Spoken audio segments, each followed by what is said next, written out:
Hi guys, welcome to my channel Aradhya. Bengali এক্সামের facts নিয়ে চলে এসেছি আমি আরাধ্যা। বেঙ্গলি এক্সামের আগের দিন প্রবলেম হচ্ছে কি ভাবছো কী করে সিলেবাস শেষ হবে, আর এসবের জন্যে ফুল মার্কস পাচ্ছ না। এই ইয়ার আমার গ্যারান্টি তোমরা ফুল মার্কস পাবে আমার ফ্যাক্টসগুলি ফলো করলে। প্রথমে তোমাদের বেঙ্গলি সিলেবাসটাকে একটা পেজে লেখার পরে ওটাকে ডিভাইড করো গল্প আর কবিতাকে। তারপরে সবগুলো চ্যাপ্টারকে হাফ অ্যান আওয়ার করে দাও। যদি কোনো প্রবলেম হয় একটা চ্যাপ্টারে আরও হাফ অ্যান আওয়ার করে দাও, মানে 1 ঘন্টা করে। তারপরে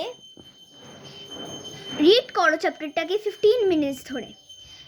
আর বেঙ্গলি চ্যাপ্টারে রিড করার পরে যে পাঠ সহিকাগুলি থাকে, মানে যেখানে কবির জন্ম কবির মৃত্যু থাকে, ওগুলিকে ভালোভাবে পড়ো, ভালোভাবে সার্কেল করো বা আন্ডারলাইন করে ওগুলিকে মুখস্থ করো।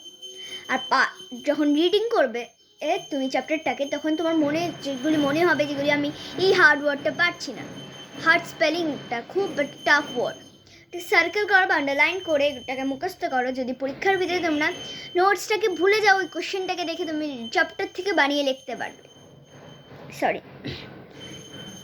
আর বেঙ্গলি গ্রামার এর যে এক্সপ্লেনেশনটা থাকে ওপরে, ওটাকে পড়ো, ওটার থেকে একটু ইনসাইড বের করো, আর যেগুলি গ্রামার আছে ওগুলিকে পড়ো।